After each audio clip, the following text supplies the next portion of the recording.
আলাইকুম। Crown cement সকালের খবরে আমন্ত্রণ জানাচ্ছি আমি মুশফিকুস সালেহিন। অন্তর্বর্তী সরকারের উপদেষ্টা পরিষদ জরুরি বৈঠকে বসছে আজ। বৈঠক শেষে সরকারের পক্ষ থেকে সংবাদ সম্মেলনেরও কথা রয়েছে।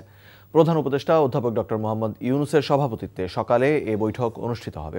বৈঠকে জুলাই সনদ নিয়ে গণভোটের বিষয়ে আজই চূড়ান্ত সিদ্ধান্ত আসতে পারে।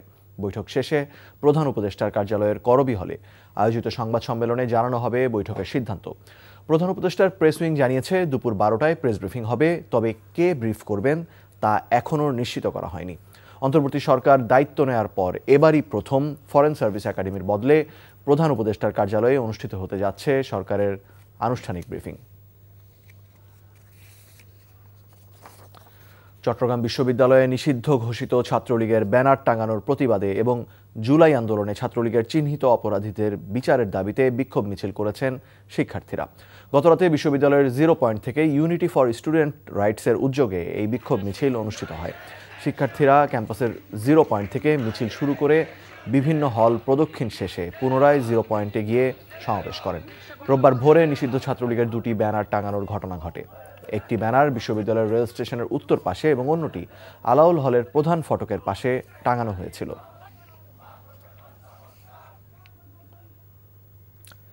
চাঁদপুরে ইলিশের বাজার সরগরম।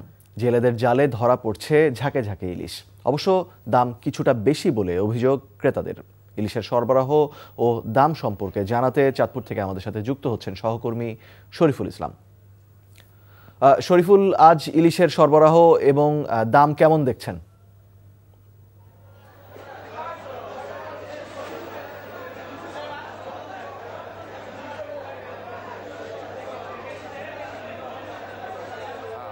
মুশফিক, ইলিশের সরবরাহ চাঁদপুর বড় স্টেশন মাঝঘাটে কিছুটা থাকলেও কিন্তু আসলে দাম কিন্তু এখনো কমেনি।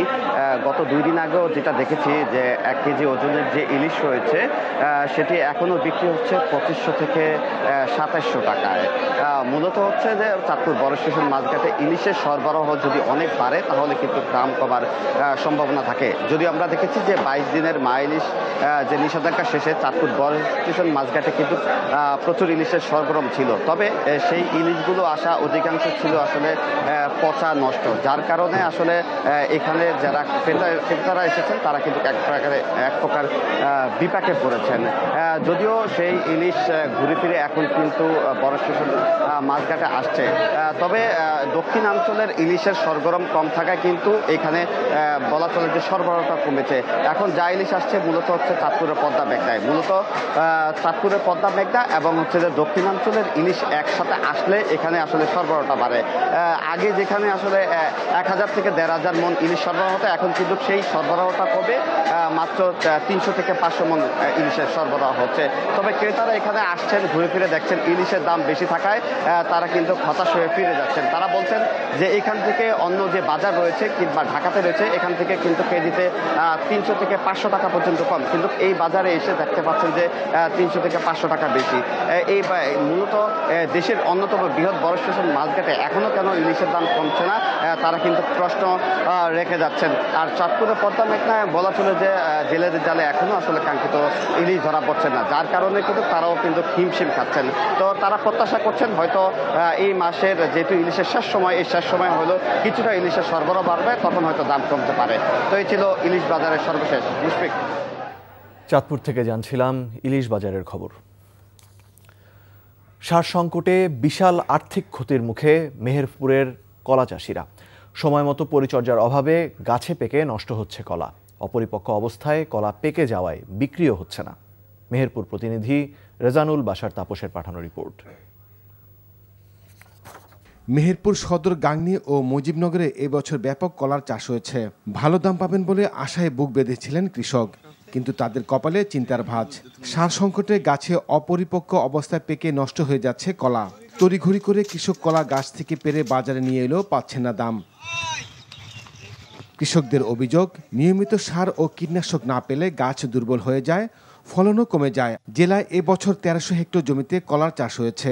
প্রথম অবস্থায় যে দরে বিক্রি করছিল এখন সেই দর বিক্রি করতে পারছে না, পেকে নষ্ট হয়ে যাচ্ছে। চাষিরা খুব বিভ্রান্তের ভিতরে আছে। আর সবচেয়ে বড় ক্ষতি করতে কি সারে আর বেশি টাকা লাগবে তা পাওয়া যাচ্ছে না। 2200 টাকা সারের বস্তা। সারের দামটা অতিরিক্ত বৃদ্ধি হয়ে পেয়েছে। আমাদের যে ভর্তুকি সার, সরকারি বরাদ্দের সার, সেই সারগুলো আমরা সঠিকভাবে পাচ্ছি না। কৃষি বিভাগ বলছে সার সংকটের বিষয়টি খতিয়ে দেখা হবে। বর্তমানে কোনো সারের সংকট নেই। আমাদের নভেম্বর মাসের পর্যাপ্ত পরিমাণে সার বরাদ্দ হয়ে গেছে। কৃষকরা তাদের সার পেয়ে যাবেন। সার সিন্ডিকেটের সাথে জড়িতদের বিরুদ্ধে ব্যবস্থা নেওয়ার দাবি ক্ষতিগ্রস্ত কৃষকদের। NTV news desk. সকালের খবর এটুকুই। এই খবরের ভিডিও সহ আপডেট জানতে ভিজিট করুন এনটিভি অনলাইন www.ntvbd.com।